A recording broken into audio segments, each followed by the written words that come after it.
What is up, everybody? So welcome to my live stream rig, and for those that have been following this channel for quite some time, you're familiar with this whole setup, this backdrop. A lot of you guys have actually watched the progress, the process, and watched it evolve. Now, for those new to the channel that may not know, my studio is actually inside of my garage, which you can tell by that video clip is an utter mess that I've actually been working on cleaning up. However, that's the way it looks right now. A lot of things you see in my studio I actually built myself. This is a 1-inch thick 4x2 piece of wood that I found at Home Depot. It is not butcher block. I stained it weather gray.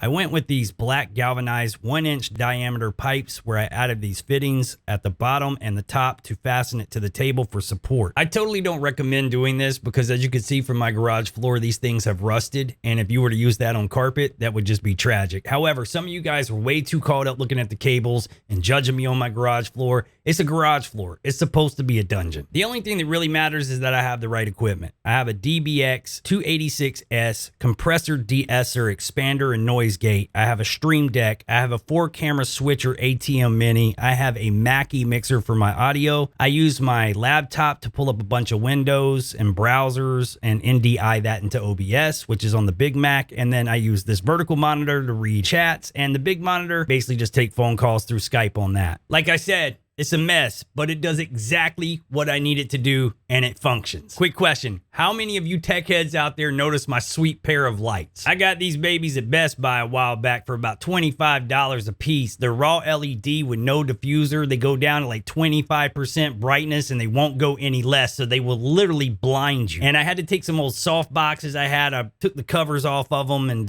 cut them up and like use a little clamp and then clamp. And I made my own softbox diffuser on these lights. I'm like MacGyver. Anyways, the good news is I'm getting rid of this shelving. I'm getting rid of those lights. I'm going to go back with an IKEA desk. I am going to take down everything on this wall, including the wood wall. I'm going to paint the wall and basically rebuild my live rig setup. Honestly, I'm kind of pumped that you guys get to see the realness. You guys get to see the clutter, the chaos, the cables everywhere, a real garage. You guys get to see what's outside of this frame that you're looking at right now. That way, when the rebuild is 100% complete, you guys are probably going to be like, holy shit, he did that. Cable management and everything. And it's going to look way more cohesive than what I have right now. The table that I'm sitting at, the desk that I'm sitting at right now is going to be out of here. We're going to do either a Vivo or a Top Sky electric stand desk, and it's going to be 74 inches long by 25 inches deep, which means I can move this refrigerator right here that my iMac is sitting on, which, by the way, is also going to get replaced. I'm going back with a PC. Yeah, I know. I hope I don't regret it. The PC that I'm building should be a tank. This thing's going to have an MSI Tomahawk DDR5 motherboard with 64 gigabyte of RAM,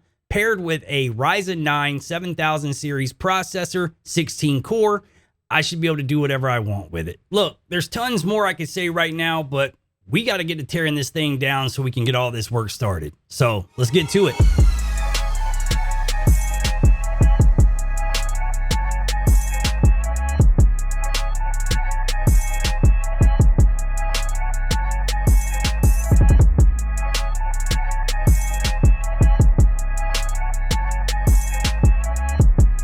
As you guys saw in the time-lapse video, I started out with a really light gray, and I absolutely hated it. Hated everything about it. I also used the eggshell. Don't do that. Pro tip, if you are going to use Elgato key lights, dome lights, whatever, if you're going to have lighting in your studio setup, do not use anything other than flat or matte for the finish, because you're going to have a lot of glaring going on, and it's going to be super ugly. Just don't do it. Trust me. And as you guys see, I actually started to put my stuff back together. Not all of it. I just want to have some stuff together for the shot. And I'm sure it's just me, but after having the recycled wood wall back there, you know, having the texture, some three-dimensional lighting, depth, different things, I feel like I need to go back and have texture on the wall. I'm sure it's just me. I'm thinking faux brick. They have these panels at Home Depot. They're 4x8. They have a little bit of three-dimensional to them, and you can paint them. I've seen people do some pretty crazy stuff with them here on YouTube, and I'm thinking that's what I'm going to do. A little extreme? Maybe. At the end of the day, the studio that you are going to make, whether it's for gaming or whether it's for live streaming or video editing, photo editing, whatever it is that you're looking to do for your setup, that's for you. So whatever artistic expression you want to put into that,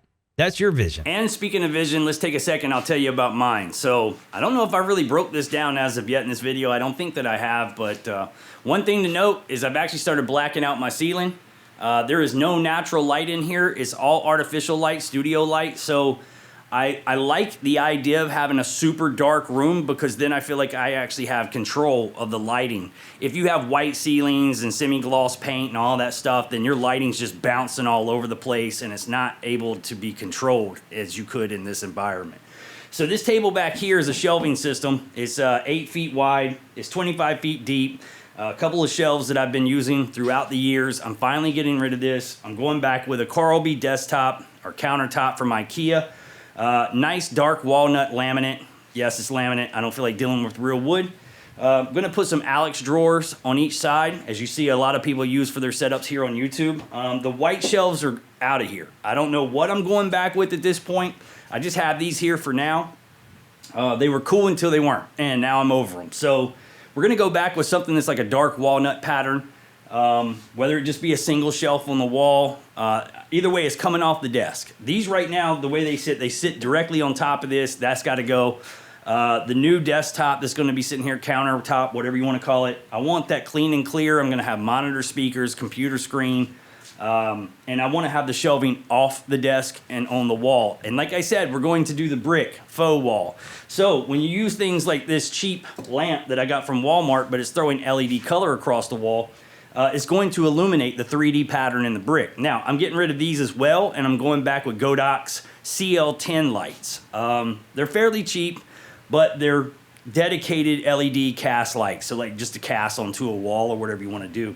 A lot of people keep asking me about the rails for the garage door. What am I going to do with those? Well, let me tell you a simple theory that I have. I'm not sure if it's going to work, but we'll find out. I am going to paint these black, or at least match the color of the wall, so like a really dark gray. One or the other. And then I'm going to use LED rope to put underneath it. And then I'll have 2 LEDs coming out on these rails that you see here. And my theory is, I could be wrong, but I noticed that cameras normally focus on light. Whatever's behind that light usually gets kind of blacked out, darkened out, shadowed out, whatever you want to call it. So I'm thinking if I paint these dark, you can already see the little rail system up here is black, and that one isn't. At the very top where it's mounted to the ceiling, and you can spot the difference. So I have a theory that if I put the LED rope underneath these rails, they will pretty much virtually disappear when the camera sees the LEDs. That's my theory. We're gonna run a wall all the way across the garage door here. So this rod that's holding up this bed sheet here is coming down. All this stuff's coming out of the garage. Then we're gonna run a wall from wall to wall here so that if the camera's angled in the right way, you won't even be able to tell this is a garage at all. The desk that I was showing you guys in the beginning of the video is also coming out. This thing is trash. I've had it for quite some time. And basically what I'm going for is a full-blown cohesive feel no matter what angle the camera is shooting from. So this desk is going to be replaced with a 74-inch wide by 25-inch deep by 1.5 inch tall walnut, dark walnut countertop from IKEA. It's going to be paired with a Top Sky 3-motor standing desk, so it rises up and down. You guys already know what that is. And then this old Formica countertop over here that houses my actual gear to run the live stream is also going to be a Carlby countertop as well. So what I'm going for is the cohesive look. And for years, I've literally been shooting from this angle, and you guys just see this. And now I'm considering going this route where I shoot from this angle and you guys can see the entire shot of the garage. You'll see all 3 walls instead of just one wall that's behind me. Now, over here, what we're looking to do is get rid of everything that's on the floor over here, get rid of all the shelving that's back behind this bed sheet right here, get rid of that, build the wall that goes all the way to the cross, and that's going to leave me enough space over here to build or just get a table, right? So like maybe something that's like 74 by 42, something to that effect. And that way my buddies can come over and we can do podcasts. So that's the goal, and there's going to be a lot of work to get there. Which is why I'm not going to do what I originally intended to do, and that's make one long video, right? That shows the whole process, everything happening. I don't think anybody's willing to watch a 2-hour video, right? So then what I'll do is I'll create a playlist of the remodel, and we'll just share this journey together where it's like, I'll do update videos and like how I'm doing what I'm doing, maybe how to DIY, whatever the case is, and kind of explain in detail what's happening as it's occurring, because this process isn't going to happen overnight. This is going to take probably a month or so. You know what I mean? So there's no need to rush it. There's no need to try to go for the finish line as fast as I can. The main thing that's important is that I do this right and I do it the way that I feel it needs to be done. And I'm getting it where I want it to be. So to the people out there that have been supporting me, man, you guys out there with the green names, you already know. We love you long time. 100%, always and forever, down like 4 flats. To the people in the chat that, you know, throw out tips or supers, man, a lot of this is because of you guys. So thank you for that. And we're going to build this thing and do watch where it goes. And I'm excited. You know what I mean? I might not show it too well, but I'm excited, man. So thank you guys for everything.